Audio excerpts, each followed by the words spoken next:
Step 3. The initial legal filings. Now we're going to walk through what to expect when you get into the actual case, and we will use legal decision-making and child custody as our example, as we walk through the process of what to expect when you're in a family court case. The first step is your initial filings, and your initial filings include the petition, the response, and potentially a motion for temporary orders. When you file a petition, or if you have been served with a petition, you're going to make a statement on how you want everything, what you would like to see happen. You're going to let the judge know what the potential issues are and how you would like the judge to resolve those issues.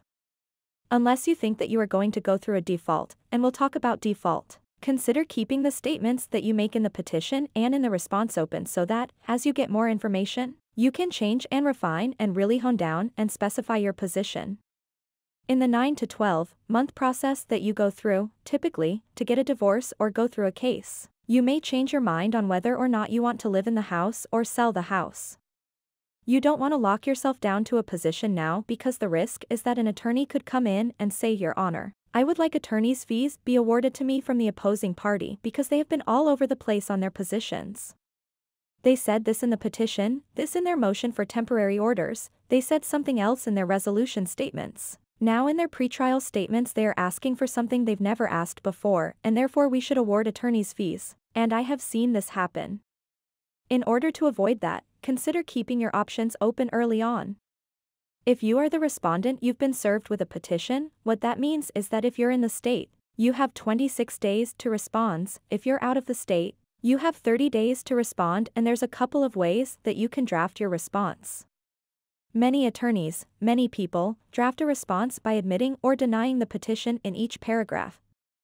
So the response would be as so-and-so asks for sole legal decision-making in their position, and you're going to say, I disagree with petitioner's position. I would recommend that you consider drafting your response more like a counter-petition where you affirmatively state what it is that you want. The motion for temporary orders will let you get in front of the judge, usually between 30 and 60 days after you filed a motion, to deal with imminent issues. With that being said, I should take a step back. Remember how we started with the importance of figuring out your objectives and really taking your time before you filed your documents, before you embarked on this decision. That does not apply if you are in a dangerous situation or if your children are in a dangerous situation. If you and your children are not safe, then you don't have time to come up with a strategy right now today. You don't have time to wait and think about how really you want your life to look in 3 years. Let's get you safe first and foremost. Then we will work on our plan, and that also ties into what we are talking about here at the motion for temporary orders. An emergency order is separate from a motion for temporary orders. An emergency order can be filed, let's say for sole legal decision-making if your child is in a dangerous situation, without an order in place. So that will not take you 30 to 60 days to get in front of the judge, that will be an immediate order. You go before the judge, it's called ex parte, it means that it's you, without the opposing party, and you are asking the judge for an emergency order, because if that emergency order is not going granted, there will be irreparable harm. It's something to consider, it's something that it's available to you. But the motion for temporary orders is not for those situations, it's not for an emergency situation.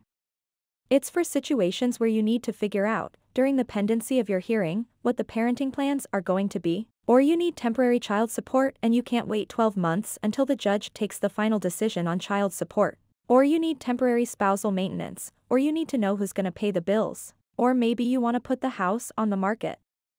There are really an unlimited amount of things that you can ask for in your motion for temporary orders, so consider whether or not that is something that you need.